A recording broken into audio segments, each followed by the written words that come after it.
Mesdames, Messieurs, bonjour, le journal sur Al 24 News. Voici les titres de l'édition. Attaque au couteau à la gare du Nord dans la capitale française Paris. 6 personnes blessées, dont une en urgence absolue. L'agresseur a été arrêté par les forces de l'ordre.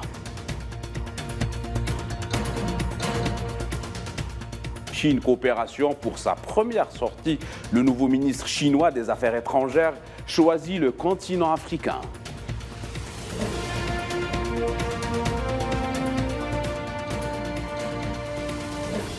Palestine, dans les territoires occupés, un jeune Palestinien a été grièvement blessé suite à des tirs israéliens dans le camp de Naplouse.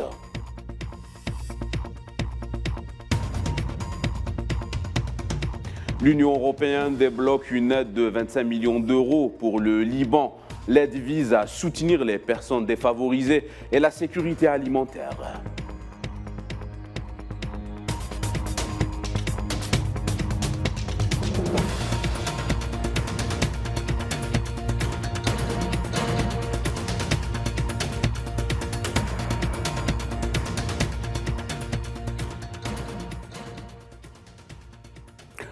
Bonjour à tous, nous vous le disions en titre ce matin, un homme a agressé plusieurs personnes à l'aide d'un objet tranchant à la gare du Nord dans la capitale française Paris.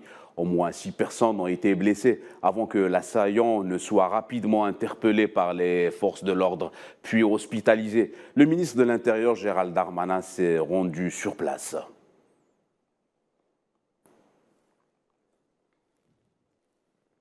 En France toujours, la Première ministre Elisabeth Borne a présenté au Parlement le projet de loi sur les retraites qui prévoit un relèvement progressif de l'âge légal de départ à 64 ans, une accélération de l'allongement de la durée de cotisation à 43 ans, mais aussi des mesures en faveur des carrières longues.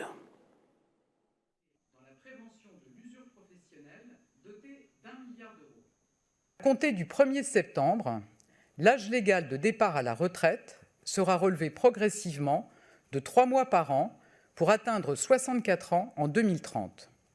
Nous serons donc à 63 ans et 3 mois à la fin du quinquennat.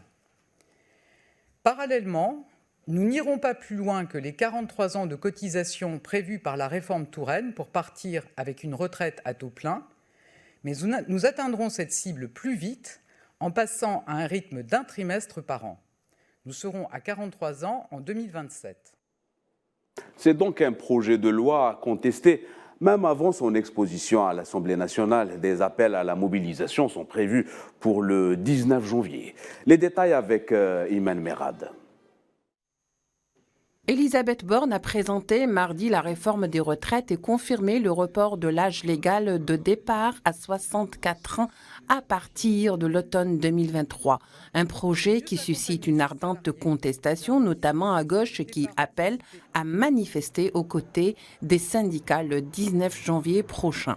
Le chef de file de la France insoumise, Jean-Luc Mélenchon, a qualifié mardi le projet du gouvernement de grave régression sociale. Report de l'âge de départ, augmentation des annuités, suppression des régimes spéciaux avantageux. La réforme Macron-Borne, c'est une grave régression sociale. Fabien Roussel, le secrétaire national du Parti communiste français et député du Nord, appelle les Français, je cite, à se mobiliser dès la semaine prochaine et à répondre massivement à la première manifestation proposée par les organisations syndicales à partir du 19 janvier pour s'opposer à la réforme.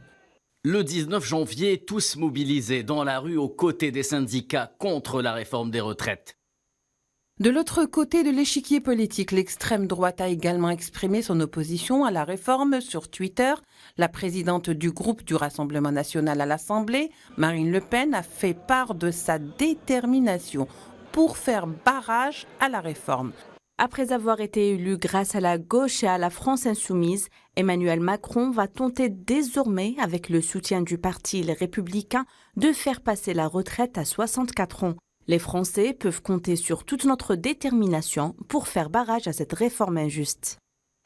La droite, qui détient la clé de l'adoption de la réforme du Parlement, se dit satisfaite d'avoir été entendue par le gouvernement sur plusieurs points.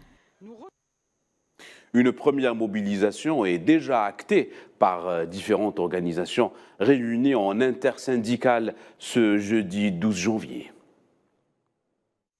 Suite à l'annonce de la réforme gouvernementale, toutes les organisations syndicales se sont immédiatement réunies pour construire une réponse commune de mobilisation interprofessionnelle. Celle-ci prendra la forme d'une première journée de grève et de manifestation le 19 janvier 2023. Actualité continentale, le ministre des Affaires étrangères algérien Ramtala Mamara en visite à Bamako, au Mali, en qualité d'envoyé spécial du président de la République Abdelmadjid Tebboune. Le chef de la diplomatie algérienne a été reçu par le président de la transition, Assimi Goïta, à qui il a transmis un message du président Tebboune. La Mamra a également eu plusieurs entretiens bilatéraux et multilatéraux dans le cadre des relations algéro-maliennes et des efforts pour instaurer la paix et la réconciliation au Mali. Le Conseil de sécurité de l'ONU a tenu une séance d'information publique suivie de consultations sur la situation en Afrique de l'Ouest et au Sahel. Le Ghana et la Suisse, porte-parole de l'Afrique de l'Ouest et du Sahel, devraient faire circuler cette semaine un projet de déclaration sur la région.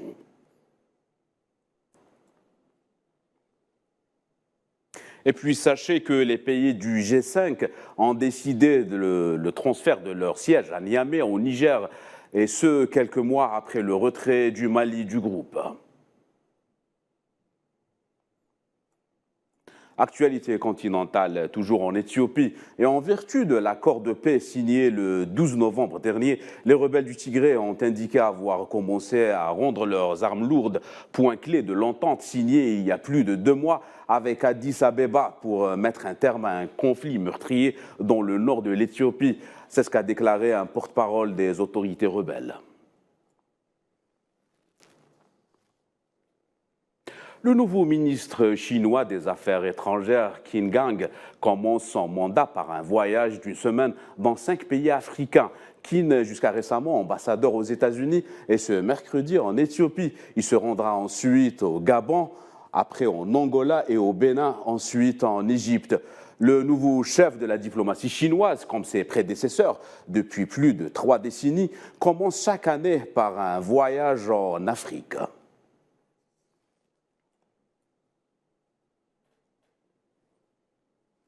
Et pour en parler, nous avons avec nous en direct de Pékin, Madame Zhan Shan-Hui, journaliste à la télévision chinoise CGTN. Bonjour Madame. Bonjour Monsieur. Alors, qu'est-ce qu'on peut dénoter de cette tradition de la diplomatie chinoise, celle que chaque ministre des Affaires étrangères effectue son premier voyage en Afrique? Oui, c'est déjà entré dans la tradition diplomatique de la Chine que le ministre des Affaires étrangères de Chine commence leur voyage, commence la visite tous les ans, depuis déjà 33 ans, en Afrique. Donc, ça entre cette année 2023 aussi dans la tradition, et il s'agit aussi du premier voyage qu'effectue Qin Gang, Monsieur Qin Gang, le nouveau ministre des Affaires étrangères de Chine. Et donc cette fois-ci, ça va durer à peu près une semaine à partir du 9 janvier jusqu'au 16. Et il va bien sûr visiter une série de différents pays africains, y compris l'Éthiopie, le Gabon, Angola, le Bénin, l'Égypte. Et il va également saisir de ces opportunités pour également rendre visite au siège de l'Union africaine et au siège de la Ligue arabe. On peut dire que cette fois-ci, si on regarde bien du côté de la Chine et ses choix des pays, nous avons l'impression que la Chine souhaite d'abord tisser plus de coopération et plus de liens, et tout en mettant des pays africains en premier plan pour ce premier déplacement de l'année 2023. Justement, Madame Shan, pardon de vous interrompre. Justement, quel est l'intérêt aujourd'hui de Pékin de commencer par le continent africain?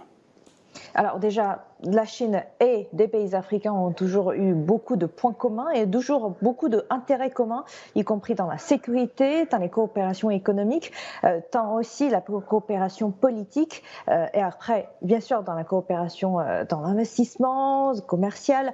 Et puis, il faut également mentionner que la Chine et les pays africains, c'est beaucoup coopéré dans le cadre du FOCAC.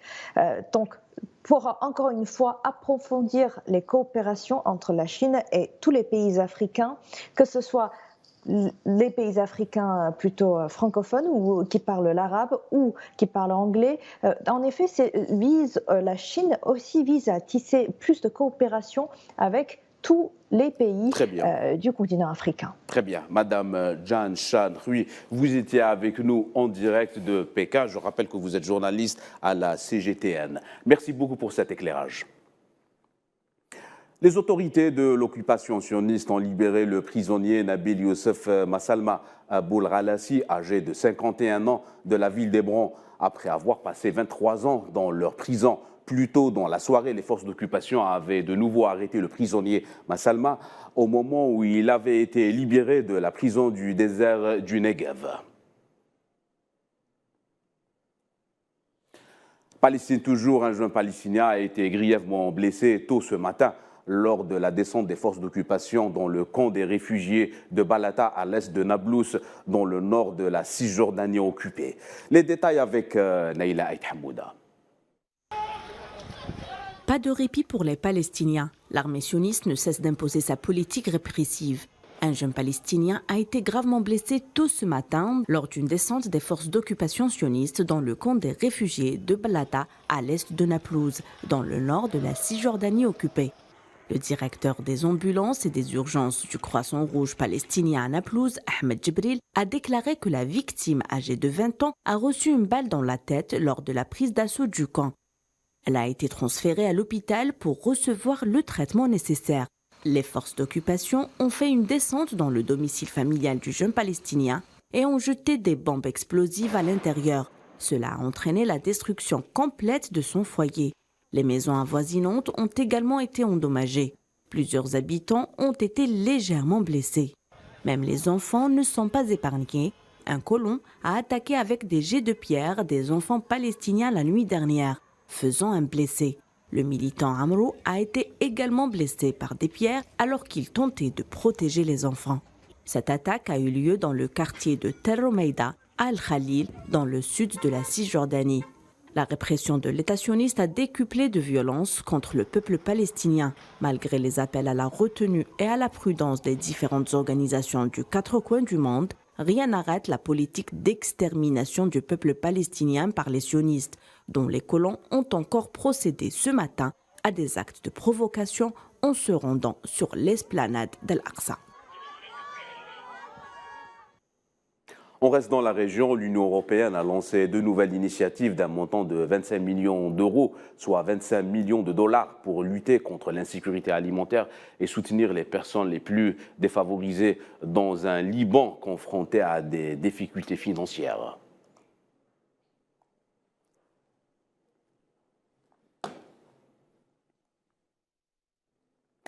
Les dirigeants des trois gouvernements d'Amérique du Nord, Canada, les États-Unis ainsi que le Mexique sont arrivés à Mexico pour le sommet appelé Trois Amigos, alors que le président Andrés Manuel López Obrador est à l'hôte de son homologue des États-Unis Joe Biden et du Premier ministre canadien Justin Trudeau. C'est une réunion trilatérale, mais de nombreux points bilatéraux sont également abordés lors de ces réunions.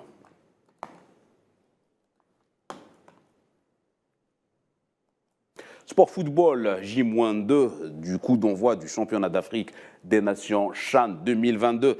L'heure est au dernier ajustement au niveau du stade Nelson Mandela avant la cérémonie d'ouverture et le match d'ouverture de l'Algérie face à la Libye.